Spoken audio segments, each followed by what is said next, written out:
Good evening, and thanks so much for joining us as we celebrate three wonderful new books by Lori Doody. I'm here from Running the Goat Books and Broadsides, and I'm so happy to be able to welcome you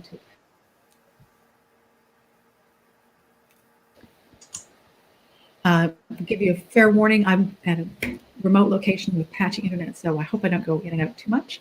I first want to start with a land acknowledgement. We respectfully acknowledge the land on which we gather here in Newfoundland and Labrador as the ancestral homelands of the Beothuk, whose culture has now been erased forever. We also acknowledge the island of Newfoundland and Labrador as the unceded traditional territory of the Beothuk and the Mi'kmaq. And we acknowledge Labrador as the traditional and ancestral homelands of the Innu of Nitassinan, the Inuit of Nunasuvit, and the Inuit of Nunatsiavut. We recognize all First Peoples who were here before us, those who live with us now, and the 7 generations to come. As First Peoples have done since time immemorial, we strive to be responsible stewards of the land and to respect the cultures, ceremonies, and traditions of all who come to call it home. I'm here as well with Kate Watson from Nimbus, and I'll ask her just to say a quick hello as well. I just want to say hello and to tell you how excited we are to be part of this joint launch, to be celebrating somebody who has not 1, not 2, but 3 books that came out in COVID times and who deserves to be celebrated for bringing us happy, cheery, beautiful to look at stories in a time when no matter what our age, that's what we're looking for. So on behalf of Nimbus, thank you, Marnie, for including us in this, and congratulations, Lori. Thank you. So just take a moment to introduce Lori. As Kate said, she has 3 wonderful new picture books out. These are actually her 5th, 6th, and 7th. Or no, 6th, 7th, and 8th. So many, I'm losing count. And they're all delightful. They bring a lot of happiness and pleasure at any time, even during COVID times. The way things are going to go this evening, we've got some pre-recorded readings from Lori. We've got a book trailer to share with you, and we have a lovely conversation between Lori and Karis Cotter, another author who works both with Nimbus Publishing and with Running the Goat. And then at the very end, we'll have time for a few question and answers. And during that question and answer period, we'll put in a few skill testing questions for the viewers, and 3 of you will be able to win complete sets of these 3 books. So listen closely to the readings, and hopefully 1 of you or 3 of you will be able to take home some wonderful books. So we'll start with Lori's reading from her Nimbus publication, The Land Puffin. Lori, do you want to introduce this at all? No. I think the book explains itself. Land Puffin. Pete was an unusual parrot. He wanted to be a puffin and live by the sea. Pretty bird, pretty bird. He'd once heard that puffins are sometimes called sea parrots, and it just so happened that Pete came from a family of seafaring parrots. There's his grandfather, Polly, privateer, his grandmother, Polly, pirate, his cousin Pedro, a sailor, his Aunt Paula, a ship's mascot, and his cousin Perry, a first mate. So he decided to leave town. See you later, see you later. And headed to the sea where he found a circus of puffins. Hello, hello. The puffins were very friendly and welcoming. They brought Pete lots of fish to eat. But he didn't like to eat fish. Pete, want a cracker? Pete, want a cracker? He also didn't like to swim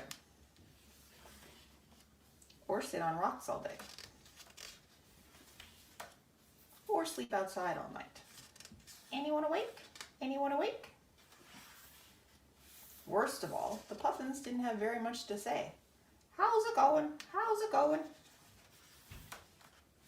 Pete thought that maybe he wasn't meant to be a puffin after all. His feathers were too bright, his beak was too bland, his claws were too sharp, and his tail was too long. but Pete liked himself just as he was. I'm a pretty bird. I'm a pretty bird. So he went in search of something different. Goodbye, goodbye. Something tall and white caught his eye. A lighthouse. He recognized it from the painting on his wall. It was perfect for him. Warm and dry with a view of the sea. Best of all, there were lots of puffin friends. So there he stayed, happy to be Pete, the Land Puffin.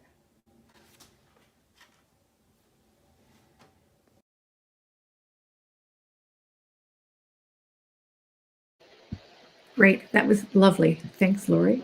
I really have to, I think that's such a sweet and funny story. And like so many of the books that you write, it's about people or your characters coming to some sort of sense of understanding of themselves and recognition and appreciation of themselves and where they fit into the world. And I think the use of the ever popular puffin and the parrots was great. Next, we're going to have a book trailer that we had designed by Perfect Day in St. John's, Newfoundland, to celebrate the release of Catalina, and it features music by the wonderful composer and pianist Bill Brennan. So we'll just watch that, and then we'll go right on into Lori's reading of Catalina.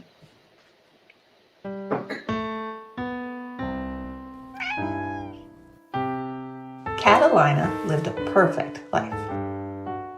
She ate, slept, and played to her heart's content.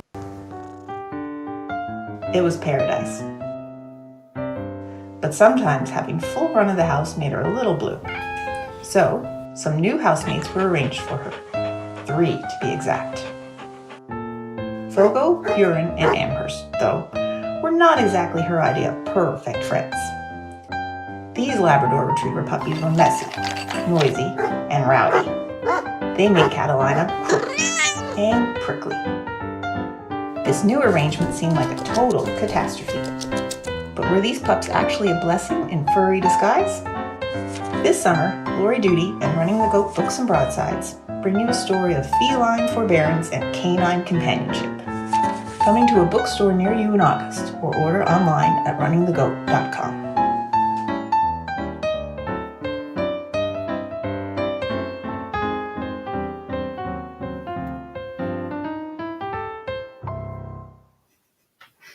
Catalina.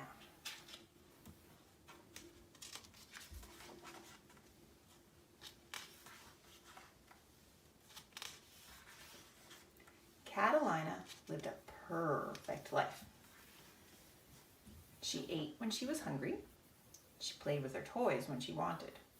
She napped to her heart's content. Most days she had the whole house to herself, although sometimes she was lonely. Sometimes she was sad. Sometimes she was a little blue. Her people noticed, so one day they brought home not 1, not 2, but 3 Labrador Retriever puppies. Their names were Fogo, Buren, and Amherst. Catalina thought they were too loud, too big, and too many. They ate all of her food. They ruined all of her toys. They sprawled in her bed. She never had a moment's peace. They were always on the go. They were always having a time. They always had her drove. It made her cranky. It made her contrary. It made her crooked. They wouldn't take a hint, no matter how much she hissed, scratched, or swiped. And yet, they did share their food with her, and their toys, and their beds. She thought to herself, what odds? They weren't so bad. Plus, it was nice to have some company. Maybe she wasn't so crooked after all. Maybe she was best kind. Now Catalina was never lonely, never sad, and never blue. She had lots of friends to her heart's delight.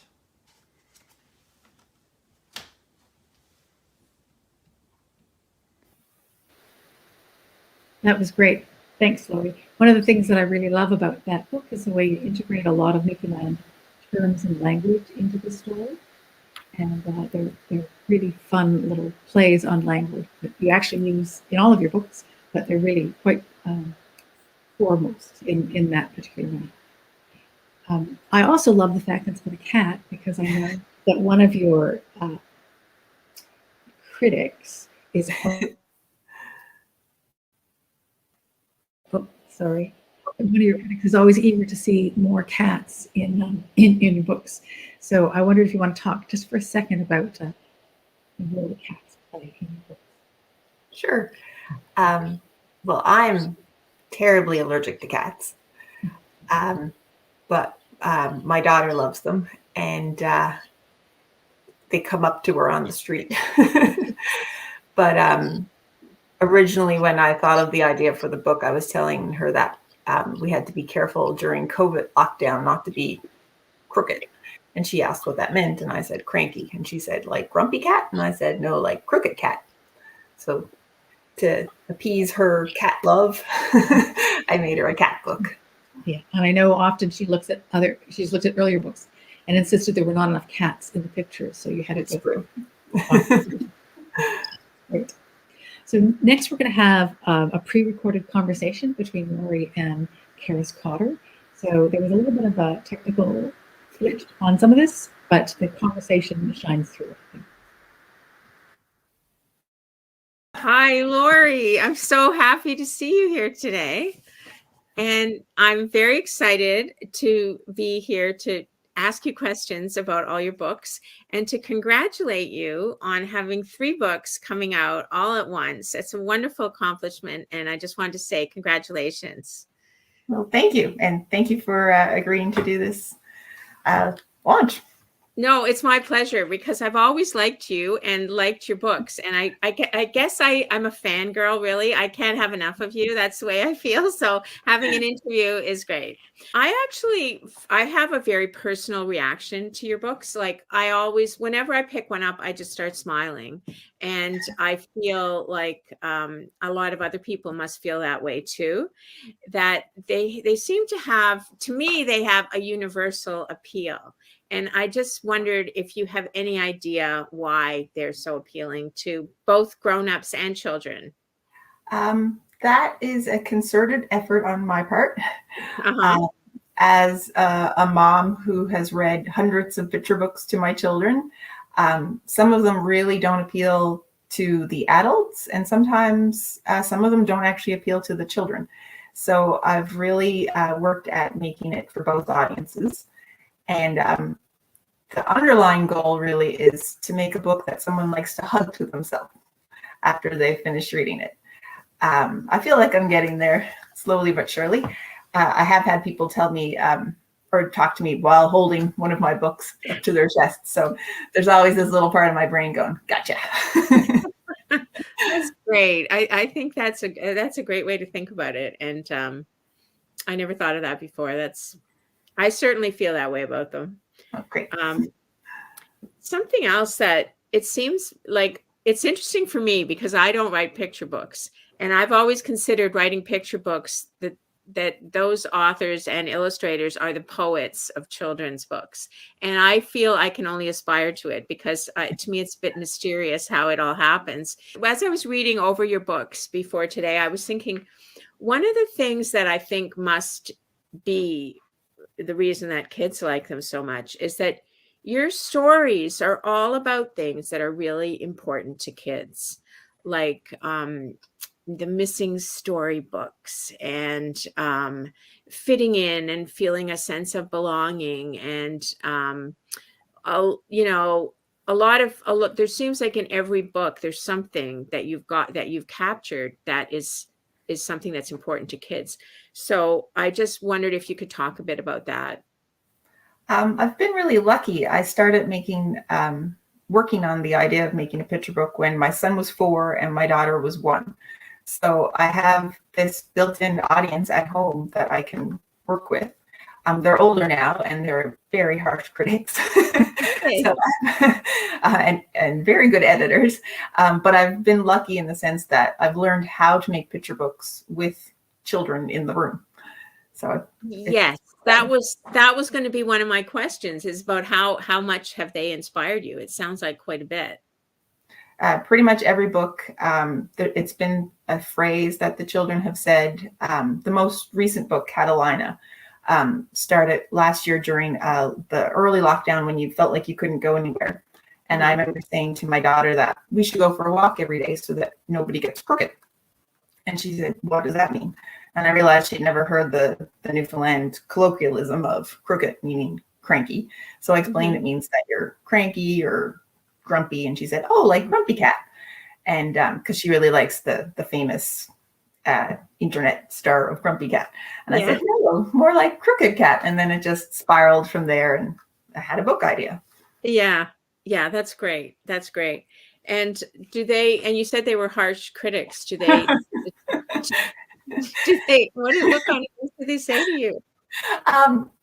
Well, I'm their mom. They don't really have filters with me. They'll tell me if an illustration isn't working. They'll tell me if an idea is kind of boring. And they're very well versed in picture books. They've grown up with them.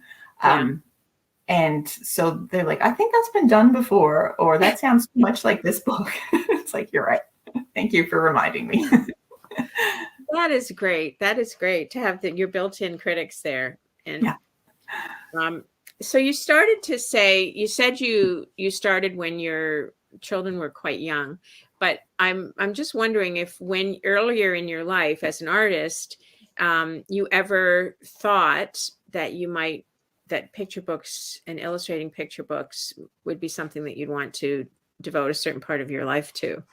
Was that ever an ambition of yours when you were younger? Not really. And I didn't grow up with picture books. It just wasn't part of our family culture. I remember being in kindergarten and discovering them and being enamored with the paper bag princess. Yes. And, Blueberries for Sal. Yeah. Never really thought of them again until I was in university. And it just so happened that a couple of people throughout the college at Sir Wilfrid Grenfell College were talking about how they'd like to make picture books when they were through school. And one of our professors had a small child at the time, and he was saying, you should really look at the artwork in these picture books that are in the world. It is an avenue for art making. And but then I just started collecting picture books before I had children. I really like, in particular, travel books. So the Miroslav Sazic This Is series. So I had all of those before I even had kids. But then once I had children, our house became filled with board books and picture books. So it seemed a natural thing to do at that point. Yeah. Yeah, I was reading them every night, reading 3 or 4 books every night to the kids and going, I wish I could make something like that. And then it just eventually occurred to me that maybe I should try to make something like that. Yeah, yeah. And isn't that great? I remember with my daughter, the reading aloud picture books to kids.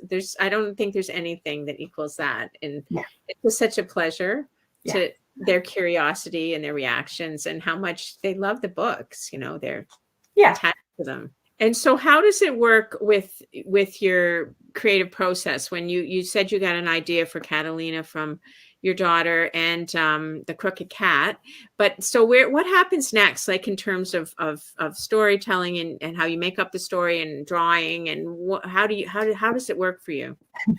It is a bit unusual to be the author and the illustrator of a picture book. Oftentimes it's 2 separate people. So usually I'll have the idea and I'll jot it out and I'll see if it can make up the format of a picture book. Most books are around 32, 36 or 40 pages. Right. Then I'll start doing some sketches, see if that works. And then if I think I can make a full length picture book, I have a lot of half started books. Yes. Then I'll start doing the illustrations and then I'll go back and the words get changed constantly. So they end up pairing well together because they've been created at the same time. Right.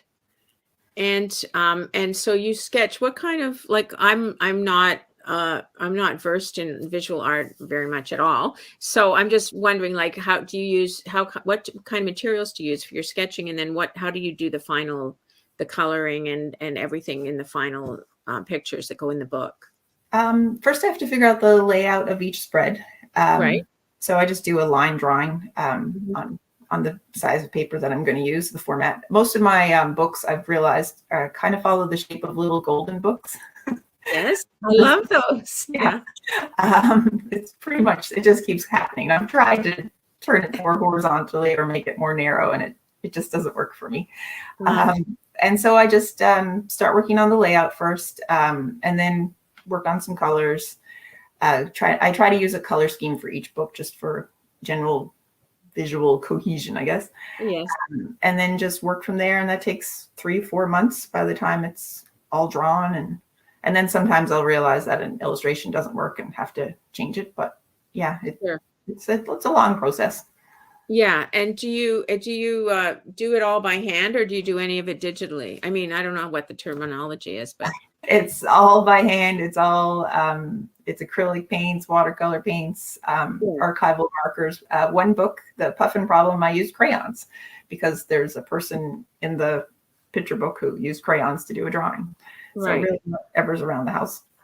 Right. Okay. What does being a Newfoundland artist, how does that influence your work, and how important is it in your books that you're reflecting on in some way you're introducing people to Newfoundland by your drawings and the subjects, and in some of them the language that you use. You're introducing children across North America to these Newfoundland expressions and Newfoundland culture. So I just wanted to ask you how you feel about that, and what your attitude is.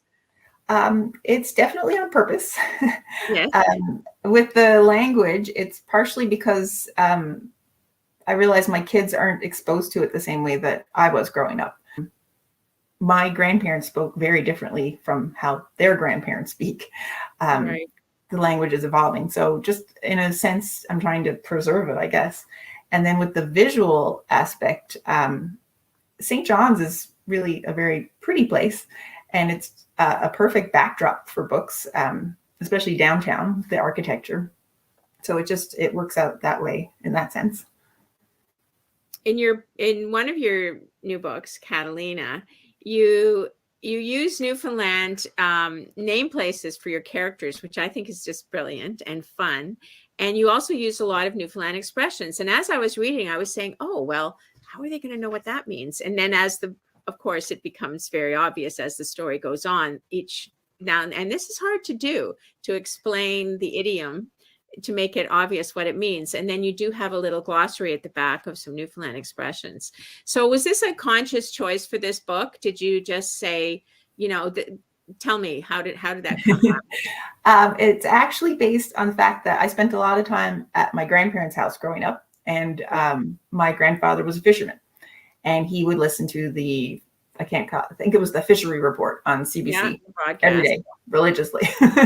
But it would go through a lot of names. I remember it would say, I always loved that it would say Catalina and Little Catalina. Yes. Those always stuck with me. And I just, I had those place names kind of stuck in my head. And that's something else that my kids don't hear growing up.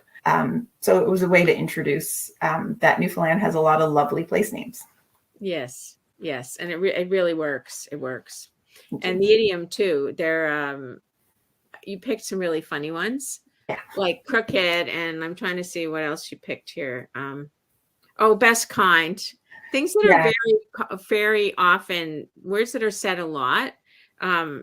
Drove. I love that, to drive someone to distraction. You got me drove. It's like, yeah, it's just, they're common expressions, but I can see that, like, because I live around the Bay, I hear them a lot. But yes, and kind of, it's a great, I think you've done it really well to introduce, and it's not easy to do. So there is there are some themes going through your books that are common, I think, in a lot of them. And that those are the themes of inclusion and community and helping each other out. And so I'm just wondering if you can talk a little bit about that and what that means to you in kids' books, in your kids' books in particular. It wasn't on purpose.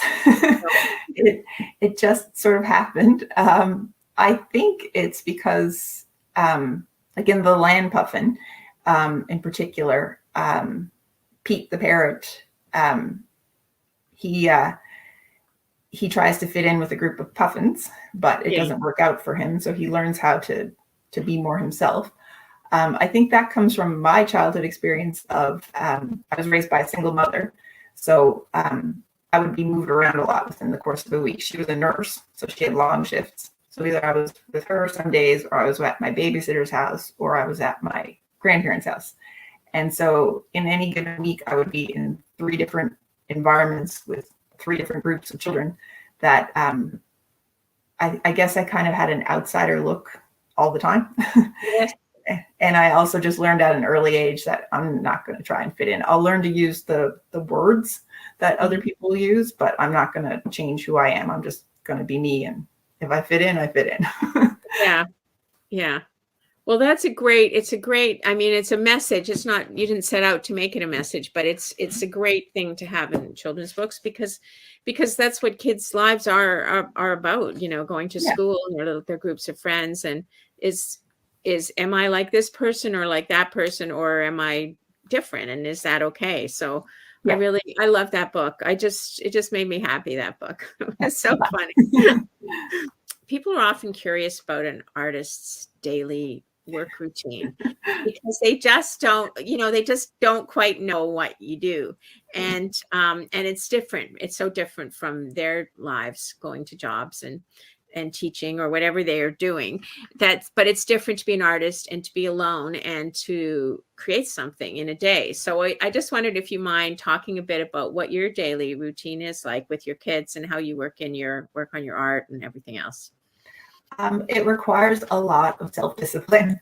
I have to set a schedule and I have to set deadlines for myself. Even if nobody else requires anything from me, I need to set a deadline and stick to it. And I get up, I do chores, I get the kids ready for school, I get the dog settled, and then I work until the kids come home from school, and then we go somewhere, or we work on homework and we do supper. And then after supper, the kids are usually doing their own thing, and then I can do some more work. So I try to get in 5 or 6 hours a day, but you have to really just keep at yourself, but also be forgiving if you can't get to it. But mainly it's just keeping to a schedule. Yeah, that's important. Yeah. I'm sure you find the same as an author. You have deadlines, and then there's the ones you make.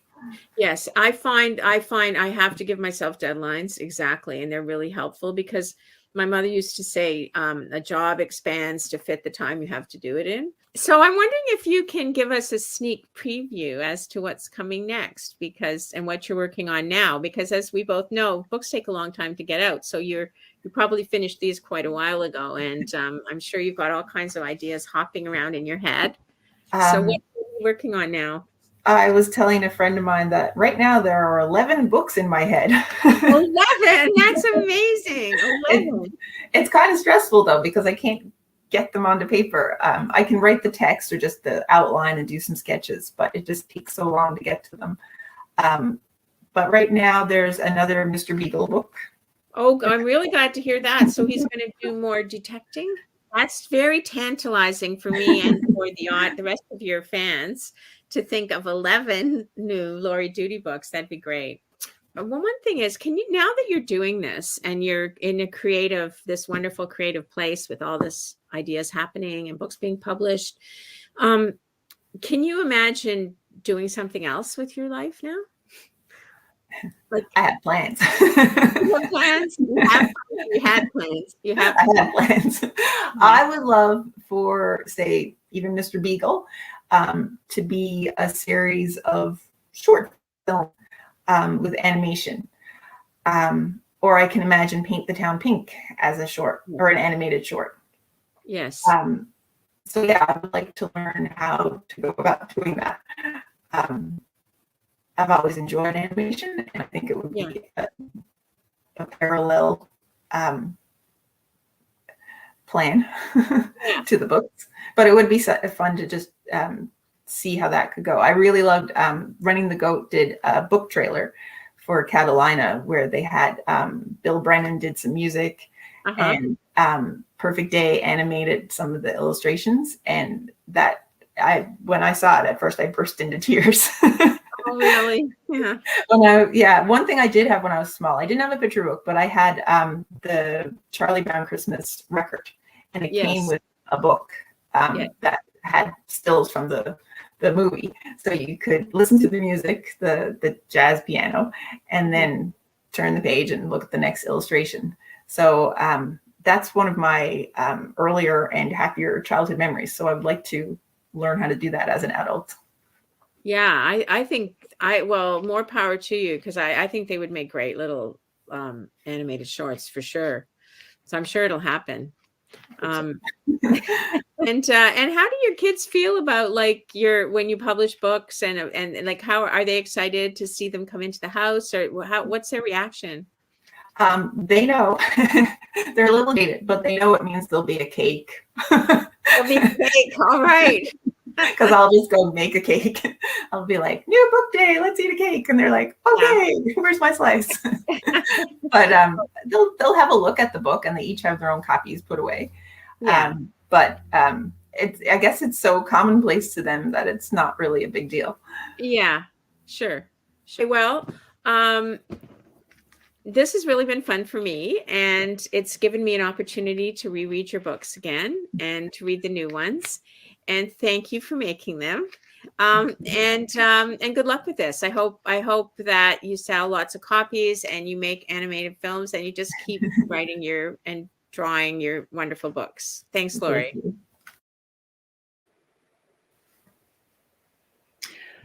That was great. Thanks so much to Karis Cotter for taking the time to chat with Lori about her books and to help us celebrate these wonderful publications. We have one more short film for you, and that is Lori reading from Mr. Beagle and the Georgestown Mystery. And Lori, do you have anything to say to introduce that one? No? Can't think of anything. You save all your words for your books. This Mr. Beagle and the Georgestown Mystery is the second in an ongoing series of books. The first one was Mr. Beagle Goes to Rabbit Town, where he moved to Rabbit Town to find that everybody was a rabbit and he wasn't. And in this one, he's visiting his cousin in Georgestown. And as Lori mentioned in the video with Karis, Mr. Beagle will be having further adventures in the summer of 2022. So, Mr. Beagle and the Georgetown Mystery.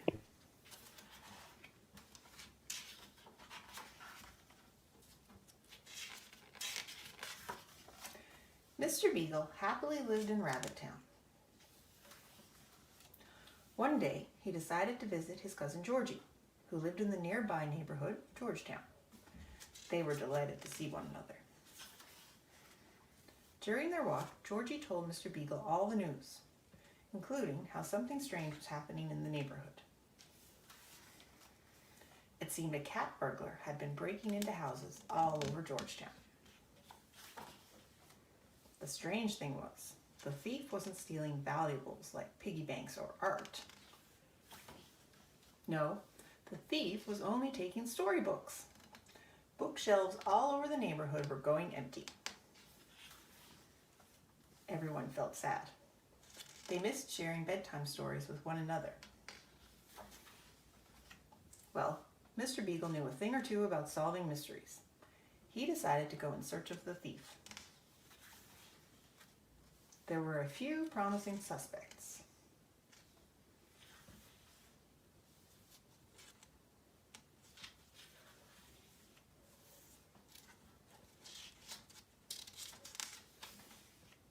But his nose knew that his hunches weren't right.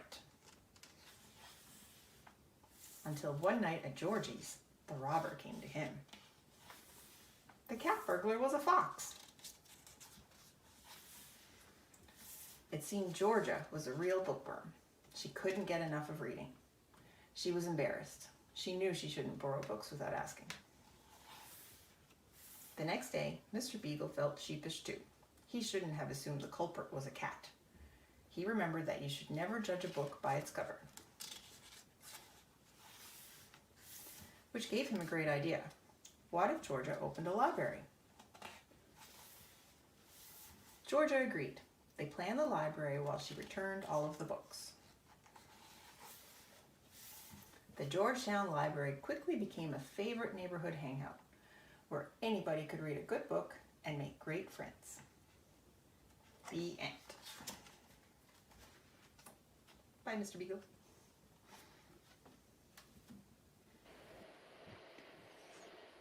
That was great, Lori. Now, I noticed there's a really subtle staging in each of those little reading videos. So I wondered if you wanted to tell us who those little action figurines were for each. Those are my toys. I really love Playmobil figurines, and at Christmas time, our Christmas tree is completely decorated with felted ornaments, like the little character there with Mr. Beagle. So that might have been where Mr. Beagle came from. Now that I think of it, it might have been that for a good month out of the year, there's just about 100 of those little characters in my living room.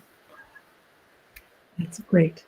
Well, now is the time for questions and answers. So if anybody has questions they'd like to ask Lori, send them in. And we also have 3 questions for prizes. So if we're going to run those through, I think, across the screen. Yeah. So if you can know the answer, just type it in the comments. And the first correct answer will get the full set of Lori's 3 books. So what are the names of the 3 puppies who come to live with Catalina?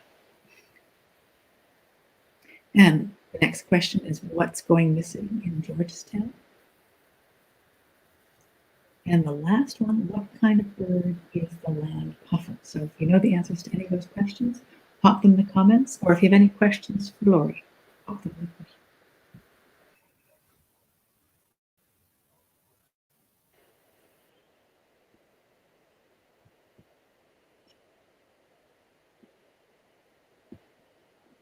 Well, I have a question for Lori. Where do you see Mr. Beagle going? I know you're talking about maybe having an animated video. That would be amazing. What other kinds of adventures do you see Mr. Beagle getting up to? Well, like we said, he would have another mystery to solve next summer. For now, he's sticking around St. John's, but in different neighborhoods. So I've been thinking of a couple of, sometimes I think of the mystery first or the thief first. So I would like to try a couple of different species for the thieves down the road. So we'll see. Karis Cotter has an answer. And yes, you do qualify. You absolutely qualify. Karis, you can win the prizes. That's great. So would Mr. Beagle ever go further afield? Yeah, I think he could. It would be fun if he visited somewhere like Trinity or Bonavista, or he could go to Corner Brook. I know that city fairly well. Would he ever go so far as to go, off the island, maybe to Saint Pierre and have a French adventure? Ooh, he might have to now. Great. And what other books do you, well, maybe you don't want to reveal your plans. You do have a fascination with puffins. You've got 2 books about puffins. Oh, Karis is wondering if you can give us hints about the other books that you're working on.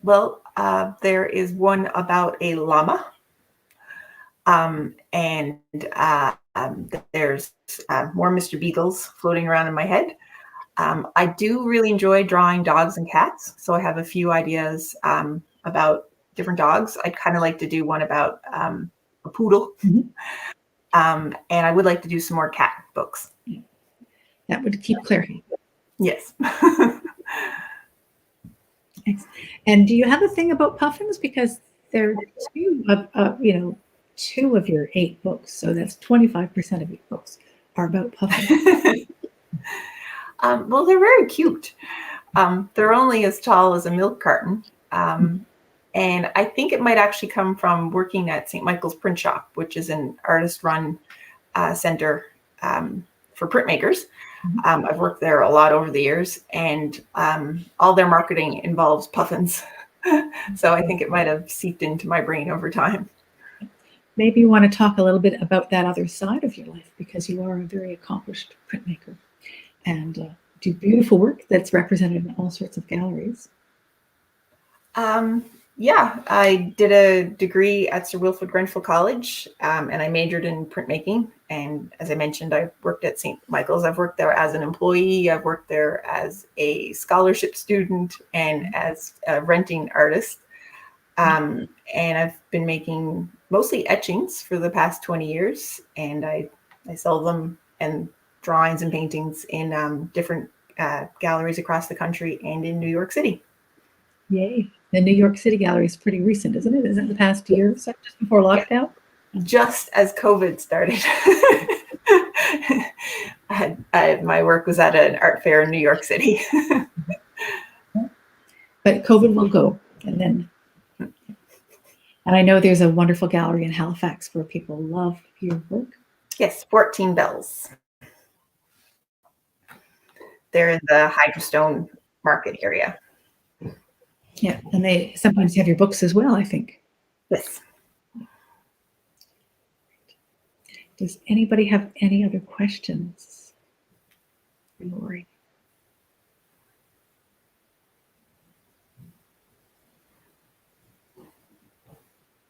No?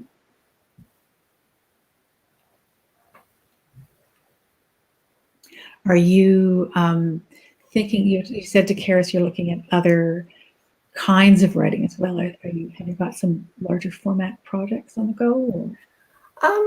I have some ideas for young adult novels, but that is a learning curve in itself, how to write a novel that people would enjoy reading and how to get the age range just right. So I'm trying to figure it out over time. Did you think of a graphic novel? I have thought of that, and I think it's too much work. I think the amount of artwork would become exhausting over time. I really admire when people make them, but I think it would be too much for me. Yeah, I understand that. Yeah. And Karis is asking, is there one illustrator of picture books that has influenced your style or the content of your books? Not really. I have a few favorites. A big favorite in our house is Oliver Jeffers. Mm-hmm.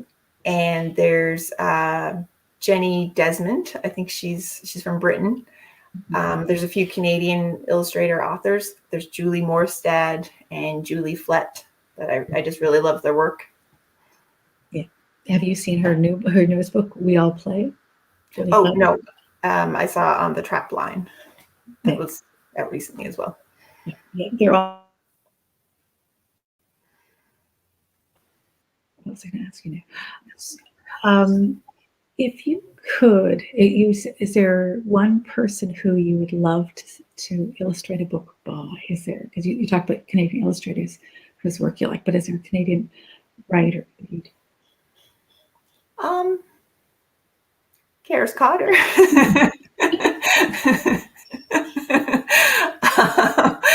But I can't think of anyone really, but it would be fun to do something spooky sometime. Everything I do is so cheery and happy. It might be fun to do something spooky.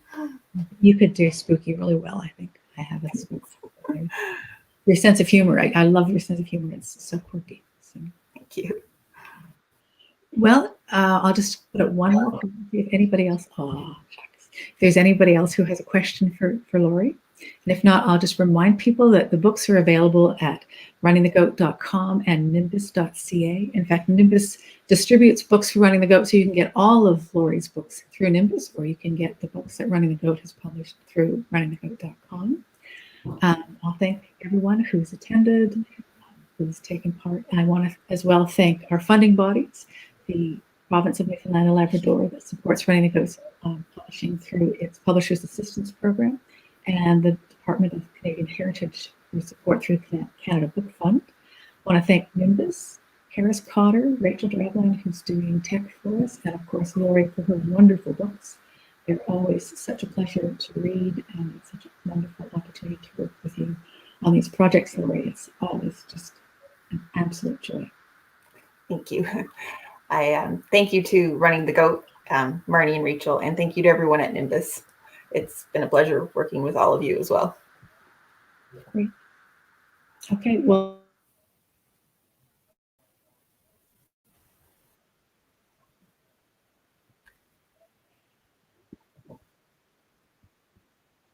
Sorry, that was frozen.